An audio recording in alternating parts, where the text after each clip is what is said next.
Life is a winding road, no telling where it goes. Driving through days and nights, won't stop for traffic lights. And I really wanna know, if I will ever figure out where the road goes.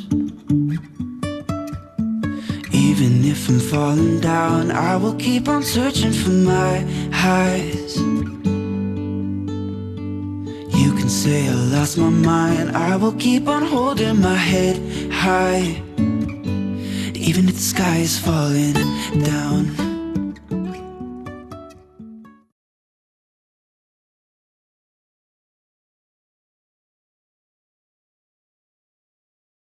Hey y'all, and welcome to Life on a Farm. So today's video is going to be really not as much about farm stuff like you guys have been getting to see, but more or less focused on preparedness. So today's video is going to be really a hot topic right now on flood preparedness, and for good reason, obviously. So I want to backtrack just a little bit and kind of tell y'all where all of this transpired from. So Colby and I lived through Hurricane Katrina, which was probably our stage of growing up, some of the worst flooding that we've seen. But it was anything that was not it wasn't anything that we didn't expect. Like, I mean, you didn't expect it to be that bad, but then in a sense, you kind of did, because we were being warned, hey y'all, there's a major hurricane coming in. You know, they were telling y'all to get ready. And then sometimes they say, so I said all that to say, because sometimes they say that, and then of course the storms aren't actually as bad as they're projected to be, which is a good thing. But like, however, in that case, they were telling us, y'all, the category is going to be, I think it was a 4, maybe even hit landfall as a 5 and reverted back down to a 4. But we knew, like, there's a possibility that New Orleans is going to get decimated, flooded, like, and it did. Like, we already knew all those things. So we were actually gone on vacation last year to Florida when Hurricane Helen hit. We were actually only about an hour and a half, 2 hours from where the eye was, and we were worried about getting some of those storms from off of that hurricane. Thankfully, we didn't get any of that, but at the aftermath of that, y'all, once it got states and states away, we seen unexpected, catastrophic flooding. So because of that experience, and one of the most eventful, unprepared, unforeseen things that we have probably seen in our adult life, we began to, because y'all know, a lot of y'all know, we're preppers, we do a lot of things to prepare for such, but flooding is one of those things that we never really planned out, thought fully out, because we don't really live in a flood zone. We don't live in a flood area. But I'm going to get to all that in just a minute. But we just briefly discussed those people. Obviously, a lot of those people didn't know that was coming. Never would have guessed that that would have happened to them in a million years. And then there they are. So many lives lost. Guys, so many houses flooded. Houses washed away. People stranded. Like, y'all all seen it. It was horrid. So we began to talk and plan, and we come up with a plan that if something were to ever happen like that in our area, what would we do? So we come up with a plan for our family. However, we never acted on our plan, which is really where I wanted to kick myself for not going ahead right then and following through. Now, thankfully, we are all safe still and healthy and happy here on our farm, but then Texas come, and that was another major eye-opener. I know it was for us. I know it was for many of you guys who watch as well. So that caused me to put my plan in action. It really lit fire behind me, just thinking, again, all of those people, a completely unforeseen event. The water rose so fast in such a short amount of time that people had no time to do anything. And that caused me to say, you know, in all of our prepping and planning, you know, you don't ever want to find yourself in a situation where it's an emergency and you're either not prepared. Of course, that causes more chaos, or don't know what to do. So we have a plan in place, and you guys just kind of seen step one of that is for all of our family members to have life jackets. So I'm not telling you guys what to do. I'm just saying that, you know, if something were to ever happen and water was to get to our roof, obviously the first thing that we would do would go to higher ground, up, top, roof. We have a plan in place to be able to get onto our roof if need be, but you're increasing your chance of survival if you have a floating device on. Not saying 100% that would save you, no. However, I am saying you are increasing your chance of survival. And obviously that's what we would want to do, is to have those things on hand, put them on very quickly. And I want to touch base with a couple of other things that I have for our flood preparedness plan and why I have them. So obviously number one would be a life jacket. I purchased ours. I priced those out. Actually looked at several places online, went to a couple of stores and found the best deal was actually at Walmart, and it was $12 a life jacket. I did spend a little bit more. I'm just putting this out there because this is some research I feel like that paid off for us, is that when some of the people and children had got into rushing water, that some of their clothes got washed off. So I did get a different design for Libby because she is so little, that I wanted it to fit extremely tight, comfortably of course, but very tight fitting to her body. So the rest of us would just put it on and do the snouts. With Libby's, she has multiple snouts, including going under her leg because she is so small and she is so little, only being 4 years old, and it is a tighter fitting jacket. So just putting that out there. So I did get her a little bit of different brand. Actually, it was on sale though. I'm assuming because we're getting towards the end of the summer season, it was actually half off. If I would have had my choice, here's another tip, I would have gotten bright colored, but because they were so much more expensive, I opted to go with the cheaper versions and get brighter helmets. Now, so that is number two that I would say that I tackled in our emergency prepared plan, is not only having something that will allow us to float, or if we do get pushed underwater or thrown underwater, that we're brought back up. However, with going underwater, water that's moving fast, there is always a risk of being thrown into something. Well, obviously one of the most important things on your body is your head. So I went with a helmet,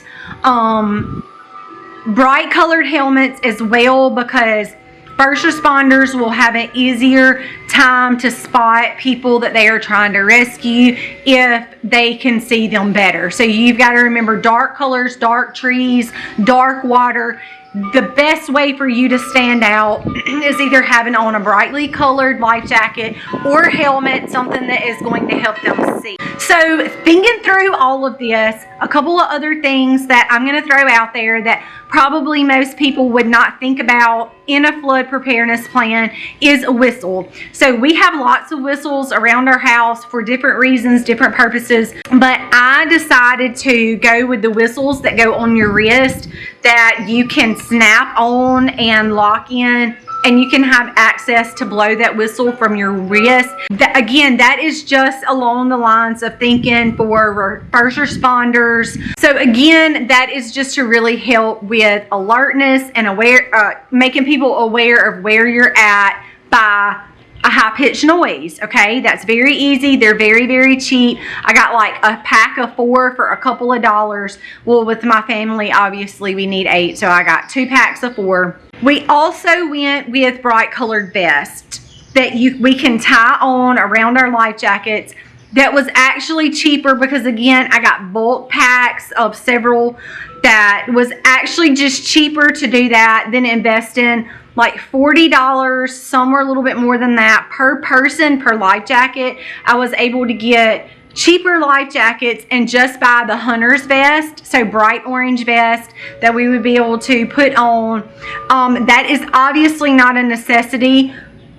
And I just feel like it will help the first responders of people that are either flying in helicopters or out on boats, that will be able to help with their rescue efforts if they're able to spot people more quickly. The fifth thing that I thought about, so I've got life jackets, helmets, whistles, and something bright vest, bright flags, whatever you can think of that would be easy for you to either, I don't know, attach somehow to your body. My thinking was just the bright hunter's vest, the bright orange. It's easy. You can tie that sucker on, and it's not something you have to worry with your hands. But if you come up with something else, hey, go for it. But the fifth thing that I think somebody would not think about is having a rope. Now, the reason why I'm thinking along the lines of a rope is because if we were on the roof and the water come up and we were swimming, it's going to be really hard to just keep your arms around everybody. So in my mind, I don't know what, you've got currents, you've got wind, you've got floods, you've got lightning, you've got all kinds of things that could go on where you don't know what you're going to be in when you're in that situation. But I'm just thinking, for the most part, if the water just come up, it's going to be moving somehow, which means we're going to be floating and moving. And in order to keep my family together, I'm thinking along the lines of having at least myself, Colby, and the bigger kids that can hold on to a rope. Now, if that means getting something different and strapping one of the kids to me, one of the little kids to me, and one of the little kids to Colby, and all of the rest of us just holding on the rope, I'm going to have options for ropes and straps at my disposal for that reason, to try to keep our family together so that we don't have one drifting one way and one drifting the other way. Now, granted, like I said, when you have extremely strong currents and you're put in different situations, your ideas may or may not work. However, realistically, ropes would be something good to have on hand for that reason. Would it work in every situation? Maybe, maybe not. But at least you have it, okay? So that's where I'm going with that. If you have some type of rope for at least your family to hold on to, you don't have people drifting in different directions.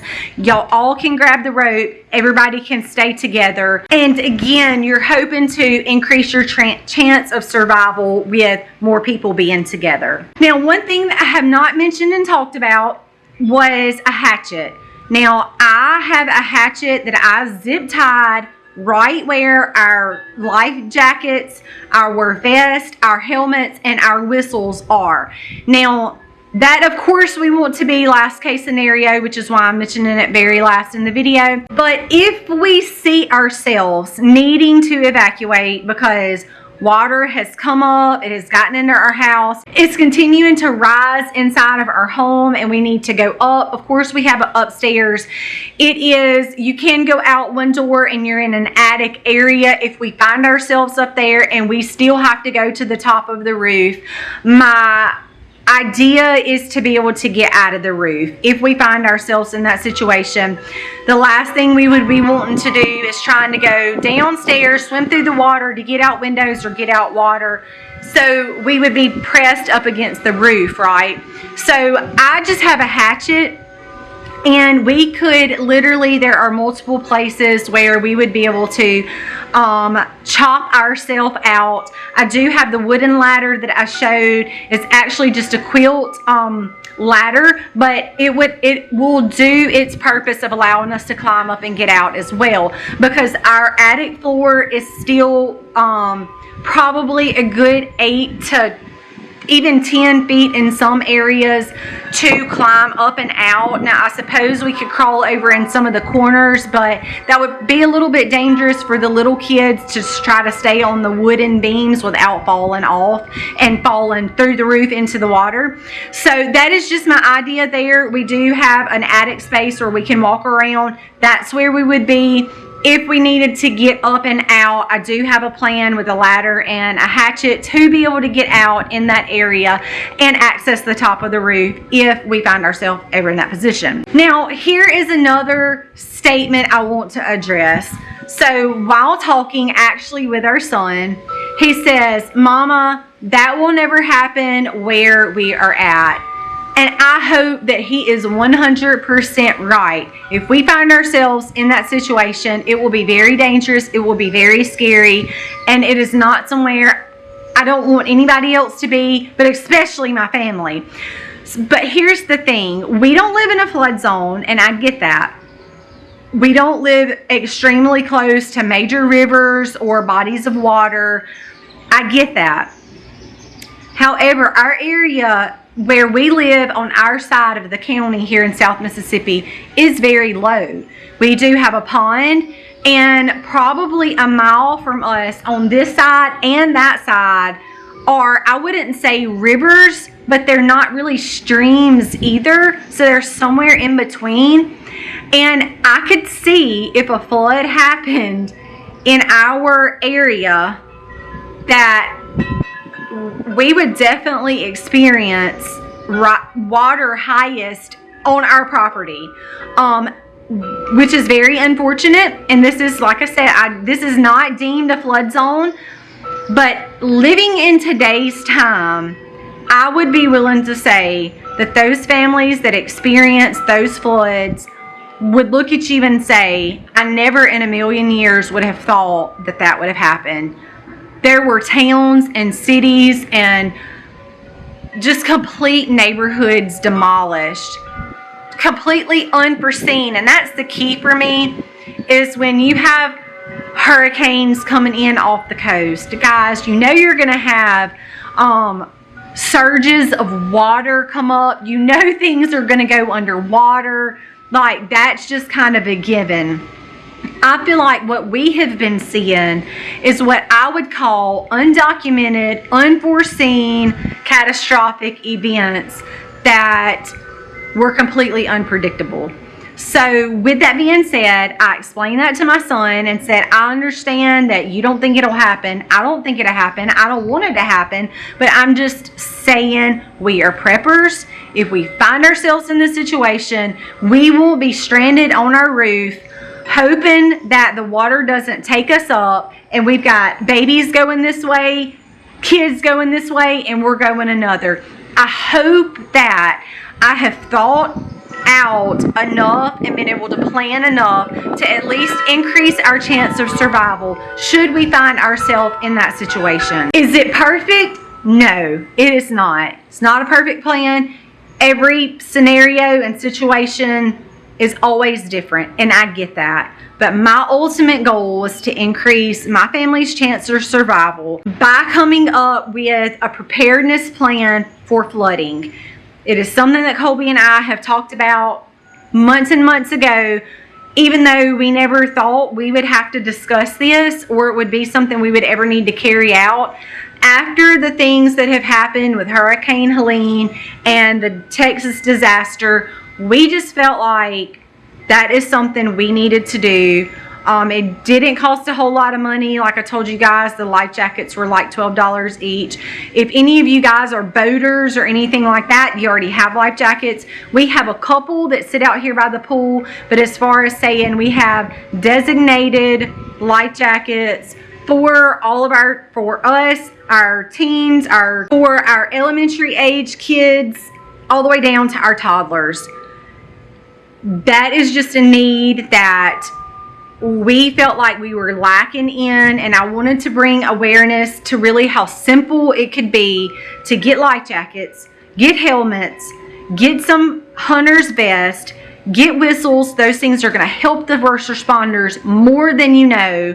And something as simple as hatchets and ropes that you may need to find yourself using if you encounter anything like this. Guys, it can be as easy. Now, I put a rod up and hung mine right beside our attic door, but it can be as easy as putting them in totes and sliding them under your bed. So I hope this did bring some awareness to how easy it can be to be prepared in situations that you think you will never find yourself in. That is what being prepared is all about. It's not about fear. It's not about being scared to death and hunkering down and fearing everything. That's not what it's about.